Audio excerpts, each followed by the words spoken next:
Yeah. So, Mr. Alan Bauman, you're welcome to North Carolina Recovery Services. I just want to let you know that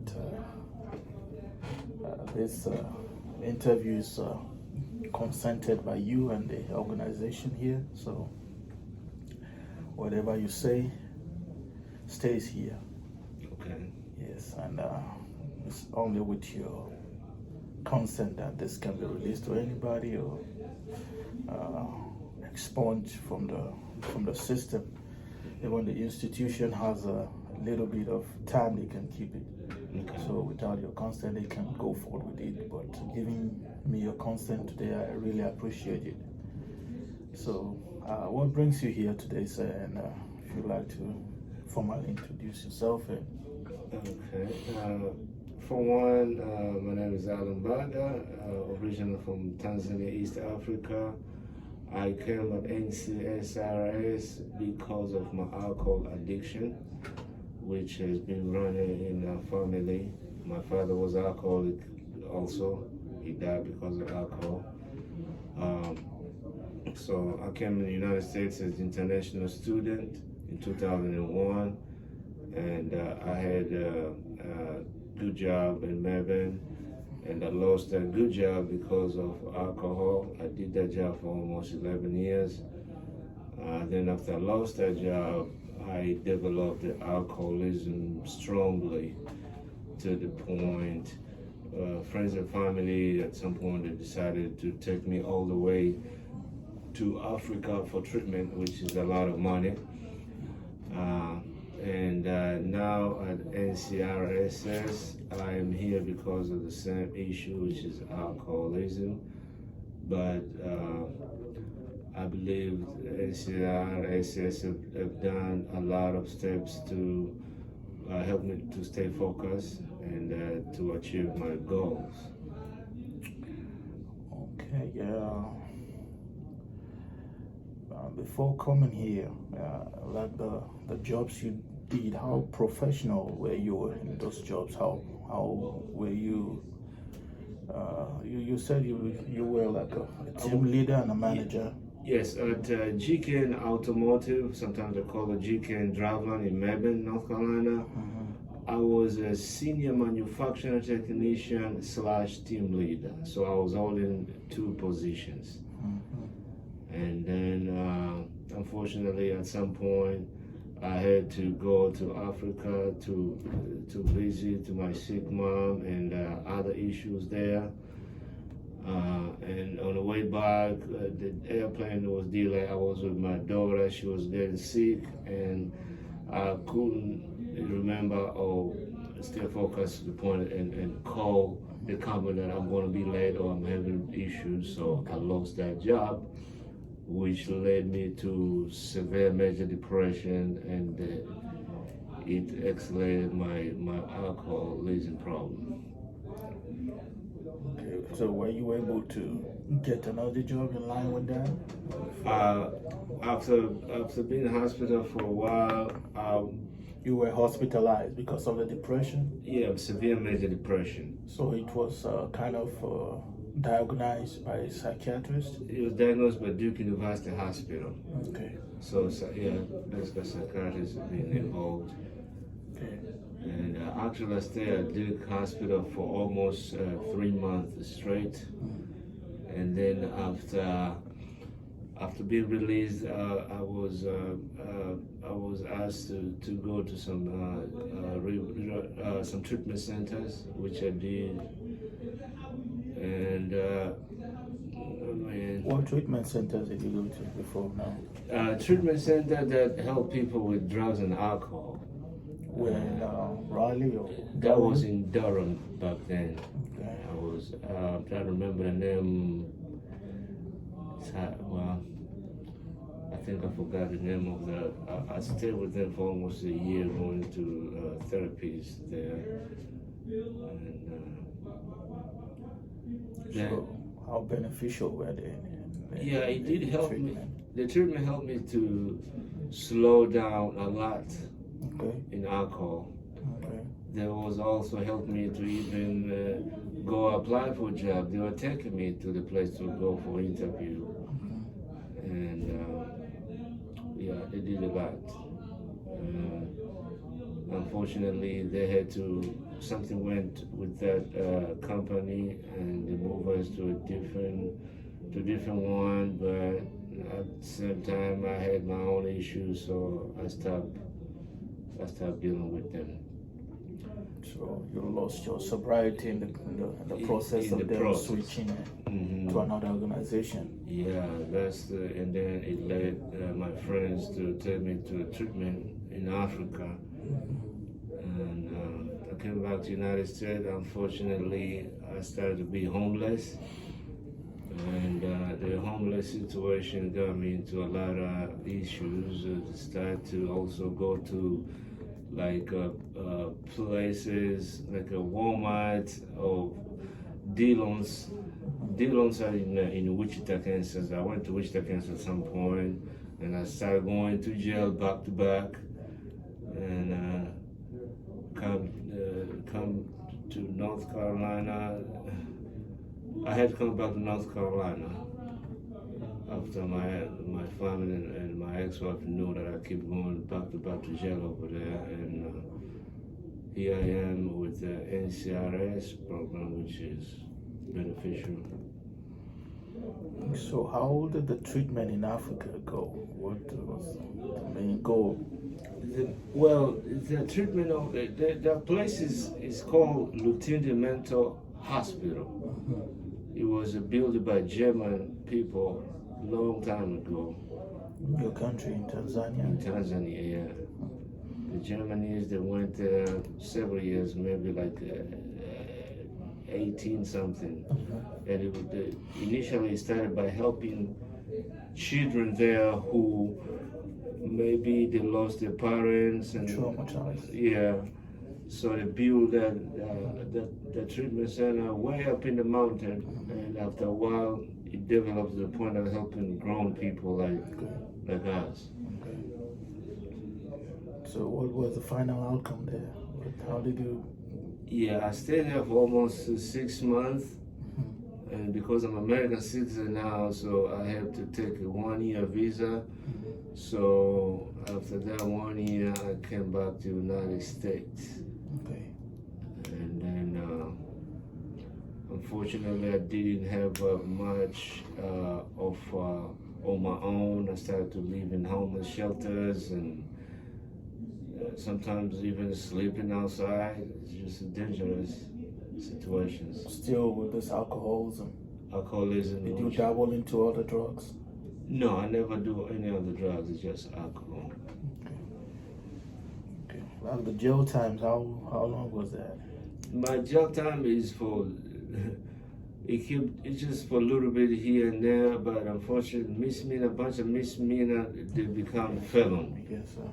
Yeah, then at some point I even got out of jail for probation. Then they couldn't mess up my probation. Then I had to stay in jail for about 7 months. That's the longest I've ever been in jail.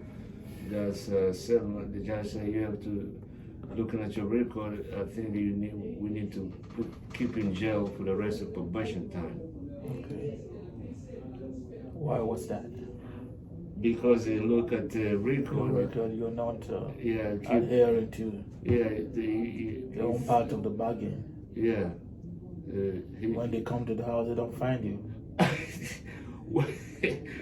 Well, he just look at the records. The record and say this guy he keep going to Walmart, Dillon's, Food Lines, and do little things, petty theft. And say he won't do the same thing, so he may as well just stay in jail. Yeah, just keep you safe. Yeah, and which it did help me, to be honest.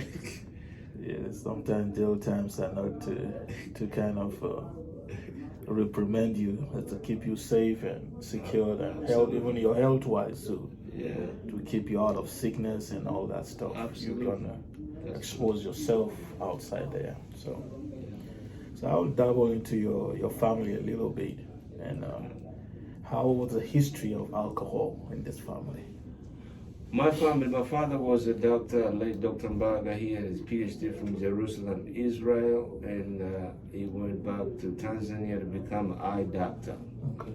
Unfortunately, he developed the alcoholism, and alcohol is what killed him. He was no cirrhosis or things of that nature. He just was drunk in his own house, and he was walking with the socks on a very slippery floor, and he fell and hit his head. Started to have blood mixed up with brain and technology in the early 80s. Then it was not too good, so he died. So, how does that relate to you now with that drug stuff? Because you talk about your grandma and all that stuff, how you testing alcohol and all that. Yeah. How it started, really started. You were growing up and all that.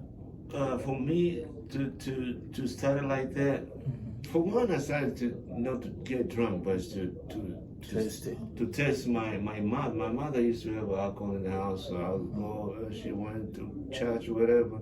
I'll go and sneak and drink a little bit of that. They call cognac there. It's like cognac in the United States, very strong alcohol. But I was a little boy, so.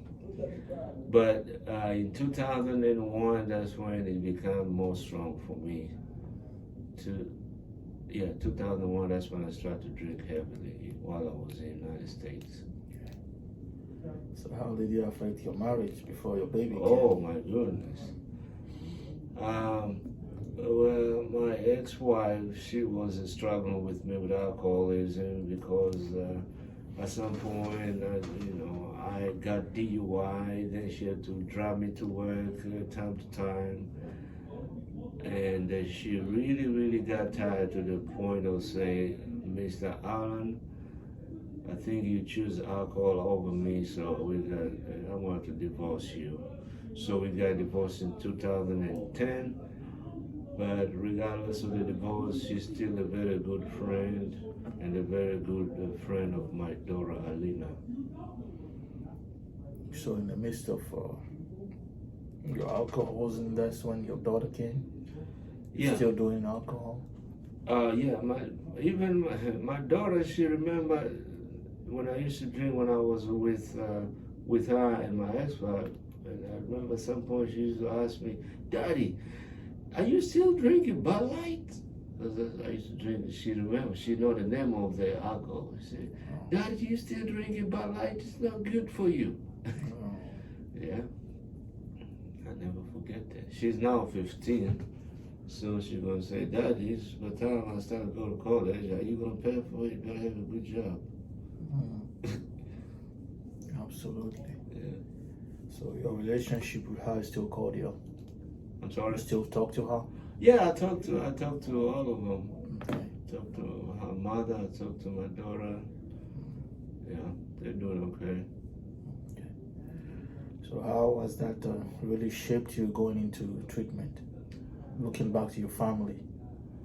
For one day, my friends and family, especially my family, they really appreciate that I do, accept to go to treatment, to come to treatment. Because back then they used to really recommend that I do it. They were trying to advise me, trying to say all they can say that I will go to treatment. I will say no, and I'll say cuss words, I'll say all kinds of bad stuff. But now they see I'm coming to treatment, I'm going to different treatment, they really appreciate it, and they're here to support me even more. Okay. So how was this facility? How did you come to know this facility, and how has it been since you've been here? Okay, for one, I went to Durham Response to Recover, I believe that's the name. It's in Durham. It's a detox place. I stayed there for about a week almost. You did a detox before? Yeah. Okay. And then after that, they asked me if I wanted a long treatment like NCRSS. So that's why I ended up with NCRSS. And NCRSS has been very nice to me ever since I joined. Okay. So are you getting the right resources then? Absolutely. Okay. So can you really relate to the resources being given to you that you never thought about even before coming here? I haven't been like a major resource like this. I Yes. haven't been around on the many. I think this is the main one as far as the long to stay for a long time, more than a week. Yeah. This is the first one for me as far as. Now the other one when I mentioned Africa, I don't know if I should call. It's a little bit different from this because that is they call routine the mental hospital. That's the hospital. Psychiatry. Yeah. So it's more psychiatric. Yes. So even while you were here, were you kind of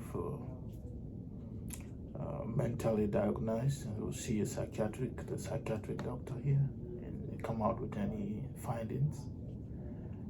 Over here in Israel? Yeah, the doctor see. Did you meet him? Or No, I have never met him. Never met him. Oh, because you have been evaluated before now. Yeah, one time I was given a call. Okay, maybe that was Dr. C, but it was a woman talking. So maybe it's a secretary or something. So, Yeah. yeah, because every time you come here, we just make sure that you go through our own evaluation so that we know concretely how mentally fit you are to deal with your situation. Okay. And the treatment, it goes with the treatment plan so that you'll be able to deal with this situation in the right way so that we don't misdiagnose something happening and triggering you to go into alcohol most times. So sometimes it deals when your mental aspect is taken care of, a lot of it can really shape you going out of your way to kind of go the alcoholic way and try to manage your situation along the line. So alcoholism in this context right now, so how has it really distorted your life plan for a long time? Yeah, it has distorted me because on the outside I was like isolating myself from my friends and family, and the more isolated I was getting, the worse I was getting, you know. But now I'm like, no, I cannot isolate myself like that no more. After accepting to come to treatment like NCI says, I think it's time for me to go and reunite with the normal crowd, stop isolating myself. The more isolated I get, the more troublesome I become. That's true. But how you making new positive relationships around here since you came here? Around with the people in the program? Yeah, in the program and the sponsors and all that. Yeah, everything is going fine. Sometimes we go to meetings, and I do appreciate those moments. AA meetings. AA meetings. Sometimes it's NA for some other people, Narcotics or Anonymous. But yeah, I get opportunities to hear stories from other people, and it kind of opened me up to think positive and to stay positive.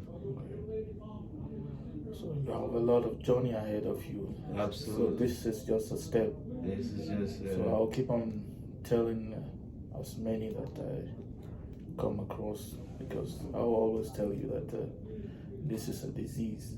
Yes. It has no cure. You have to be mentally fixated in getting into the reality of knowing that this is destructive. Yeah, it's dangerous. I lost 2 friends last year over this alcoholism. These were friends, professional guys. The alcohol took their life. 2 of them. And this in Wichita, Kansas. Wow. 2 of them. My goodness. You can relate to their stories. Yeah, So how has that shaped you? That coming make me into be, treatment? that kind of make me, I don't know if I should say, now it make me even more scared. People losing life over this alcoholism, man. I'm still thinking about going back to alcoholism. You know, I don't want to die because of alcohol. You know, So you are alive. That means you still have hope. I still have hope, you know, and I thank God that I still have faith. Amen. Yeah, Yeah, because that's what will carry you through this journey. yeah. Because if you lose faith in whatever you're doing, So, I don't think you'll be able to go back into the world and stay sober the way you want to and the way your family want to see you. it's not gonna work. So you're looking back and forgetting the past right now. Absolutely. It's a new beginning, it's a new dawn, it's a new you. Yeah. Now you have to do you. True that. Yeah. So I know companies and alcoholism bring company. But now you have to detach. Absolutely. Just only find your fitting. You rightly said, your daughter rightly going to college. Yeah. And before you know it now, Absolutely. she's graduating. So you have to be there for her. You have to walk her down the aisle too. Yeah. You have to be sober to do all that. Absolutely. So Absolutely. I really urge you to take every resources here seriously that have been put forth before you. And I really want to say I appreciate your time. And if there's any other thing you want to add, or you have any questions, just let me know. I'm answering here, so I'll be here with you. So I will tell you from day one, you are not alone in this journey. Absolutely. Okay? I remember that. Because if we leave you alone, the essence of us being here will be defeated. True that. Yes, sir. That's true. Without you, we would not be here. That's very Always know that. And mistakes are made along the way, but it's not for us to get ourselves grounded in it. true. Absolutely. Don't ground yourself. Don't beat yourself so hard that you can't forgive yourself. I know a lot have gone down because of a lot still don't believe you can go through treatment. Yeah. Yes. Yeah. Even when you tell some people, they'll still be doubtful Absolutely. until you be the proof. They see. They say, oh, Alan is walking now. They say, oh, okay, I'll take the phone. I'm going to ask somebody. Even my ex-wife, she said her boyfriend yesterday to take me to job interview. I mean, think about that. See? So that's a blessing on its own. Yeah, it's So, it's I just know. want to make me even want to. I know how. I know. I don't want to be say to tell you I know how you feel about it, because I know it's emotional. Yeah, It's emotional for her to always be there for you. Yeah. absolutely. Sometimes we miss it, but don't beat your head too high on yourself. Don't get too judgmental about it. Absolutely. Don't have any bias, because nobody is looking down on you. Everybody can fall into that trap. Absolutely. Yes, it's just that ability for you to come out stronger and be the change the world will see, your girl will see, your ex-wife will see. Yes, sir. Because right now, as I say, your ex-wife is your best friend right now. Absolutely. She's always there for you, and she has always wanted you to come to treatment. Yes. She's always wanted you, and they'll be happy for it when you live here. And how is your transition going to be like? My transition? Yes, from here to Oxford House. Yes, that's the plan. That's why I went to because Oxford House, they require you to have a job. Mm-hmm. So that's why Elias and Ron, the girl gave me interview yesterday. They're trying For the to, job. yeah. So 'cause what was the job interview all about? the job interview? This place we went. They clean uniforms. Okay. If I remember the name of it, something Okay. something uniform. Okay, the industrial uniforms. They wash, you know, like Okay. uniform from maybe some other The companies. companies, industrial, yeah. Mm-hmm. Okay. But it looked like an easy job. I used to do it very But difficult. you operate like you're a machine operator. I'm sorry? You are like a machine operator. Yeah, they have a few machines over there, but yeah, it's like a machine operation because these clothes they go through some kind of machine. Yes, the process. And this machine, I mean, the job that I was doing in Melbourne is basically a machine. I was fixing those machines, program those machines. So Yeah. they don't have much machine as the company I was Over working there. with. So because of that big gap, I mean, sometimes it's good to start a little bit lower and bring yourself up, you know. Okay. I was dealing with very complicated machines. Wow. Yeah. So it's just finding your feedback, and before you know it, you go back to that status again. That's my wish and prayer for you. I do appreciate Yes, I appreciate your time, Mr. Mbra. So, Alan, just keep the faith and keep moving. Absolutely. You are the change. Yes, sir. Just put in the work and you'll see the result at the end of the day. Absolutely. I wish you the best, and I look forward to seeing you on the brighter side of life. Thank you, sir. Yes, God bless you. You take care now. You too. Thank you. Thank you.